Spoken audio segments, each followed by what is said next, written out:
my name's Neil Frankland. I'd like to read to you an excerpt of the book that I've written called The Daruma Secret. Our four lead characters, Leon Rhodes, Susan Jones, Victor Ugiabi and Ken Barrett, have been investigating the murder of a prominent local martial artist. The investigations has led them to the martial artist's dojo, and they've been attacked by the evil character Jirocho. I'd like to read this excerpt for you if you take the time to listen. "There's someone here to see Leon," said Susan, whilst in the grip of a vicious headlock. The position of the hands let her know that if she said one wrong thing, her assailant would snap her neck in one easy move. Once Victor had replied, the assailant let her go. "I hope you know what you are doing. If we catch you, you will have some serious explaining to..." She never finished the sentence, as her assailant hit her square across the jaw, knocking her clean out.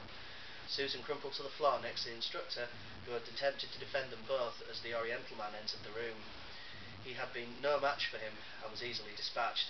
After forcing Susan to perform one important duty, he needed her out the way of the two. One less to worry about, he thought. As he turned, he saw three men enter the room. "What on earth has happened here?" asked Victor, gesticulating towards the two prone figures of Susan and the instructor. The assailant said nothing but started to walk towards the three of them with a menacing glint in his eye. "I don't think this man is here to give an explanation," said Ken, who moved towards him. Leon quickly followed. "Stay out of this, Victor. Make your way to Susan and the instructor and try to get them out of here." Victor nodded and held back. After a while, he started to make his way around the edge of the dojo and watched the scene unfold. The man attacked Ken by jumping up and performing a flying sidekick. Ken saw it coming and twisted bodies round and down. Leon walked forward and attacked the man while he was coming down from the kick, who expertly fended it away with and launched a blistering set of punches at Leon, who also fended them off, but they came at him so fast a few still hit their target. Ken intervened to allow Leon to move away and engage him close up, which was Ken's strength. Once, twice, 3 times Ken hit the man with devastating uppercuts before tying the man down on the floor and putting him into an armbar. The man arched his back to lessen the effects of the hold. After taking breath for a few seconds, he lifted his legs into the air with supreme strength and rolled over his shoulders, twisting Ken with him. He broke free of the hold, stood up and was about to launch a hammer fist to Ken's exposed neck when Leon intervened and blocked the move with an screamer stick he had found on the shelving in the dojo. The man recoiled in pain. It hurts when that happens.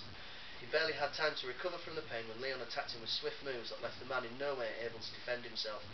Several times Leon caught him with blows across the face, and the welts were beginning to show.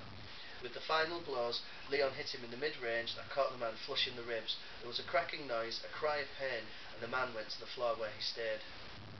Leon, breathing hard, had dropped the sticks and turned to Ken, who was just getting up from the floor. He held out his hand to help him up. He turned to look at Victor, who was helping a groggy Susan to a seating position on the floor. "Everything okay, Victor?" Leon asked. "Yes, they are both coming round now," said Victor. Satisfied they were indeed fine, Leon and Ken turned towards the prostrate attacker, they could see was still conscious and breathing heavy while holding his ribs. The man had turned away from them and was trying to heave himself to his feet. Ken came forward and put his hand on his shoulder. "I don't think you're going anywhere, pal." As Ken finished his sentence, Leon saw a glint of metal. "No!" he shouted, as Ken took a small blade straight into his calf. Ken collapsed in pain as the blade sliced through the muscles, spewing blood all over the dojo floor. Leon ran towards him, but it was too late. Ken's attacker had already begun to make his way out the dojo. Leon didn't care anymore. He knelt beside Ken and asked, "Are you alright?" "Of course I am, lad," screamed Ken through the pain. "Don't worry about me, just get after the twat." Leon stood and sprinted after the assailant. He ran along and saw his quarry disappear through the automatic doors. He ran as fast as he could towards them, and as he got through, he looked round and saw a Porsche Carrera starting up. He knew he wasn't going to get to the car in time, but instead he ran towards the exit of the car park. As the Porsche turned and made its way towards the road, Leon had drawn parallel with the car. "Thank God it's a convertible," thought Leon as he made a desperate dive. He caught it at the rear windowsill and somehow managed to haul himself in. He moved forward as the Asian man noticed him. Leon let rip with a range of punches at the driver. With only one hand to defend himself, a few got through, and as each one connected, the car veered off the road every now and then. The driver switched to the cruise control before changing position by hoisting his legs up onto the steering wheel while still defending himself from Leon's blows. This continued for a couple of miles. Many pedestrians watched in surprise at the scene that flew past them at 60 miles an hour. The driver tried to get Leon into an arm lock, which Leon only just managed to get out of. He then went to attack the driver's legs, but was caught with a volley of punches in the ribs. Then the driver continued to attack at Leon's face, which he defended away. The combat continued in this stalemate until a tight bend in the road approached. Leon attacked the driver, who this time turned his body away. This caused his feet to turn the car hard to the right. Leon had to stop the attack just to regain his balance. As he did so, Leon's enemy had an idea. He quickly turned the car hard to the right again, and Leon lost his balance. He turned the car to the left straight after, causing Leon to stand up hard with his hands outstretched, trying furiously not to fall out the car.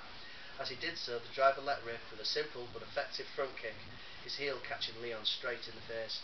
He tried to stop himself flying out of the car by holding onto anything he could lay his hands on, even grabbing at the dashboard, but all he could get hold of was a leather card wallet that had been sliding from one side of the car to the other as it weaved around. Then all of a sudden the driver regained control of the Porsche and navigated the corner. This caused Leon to lose what little grip he had with the car's windscreen and side door. As Leon flew through the air, he was glad to see that beyond the tight corner were bushes, which cushioned his fall, and he landed slightly scratched and bleeding with a thump at the bottom of them. As Leon climbed out and looked down the road, he could see the Porsche disappearing into the distance. The fact that he had lost the fight didn't bother him less until he looked at the contents of the leather card wallet that was still in his hand.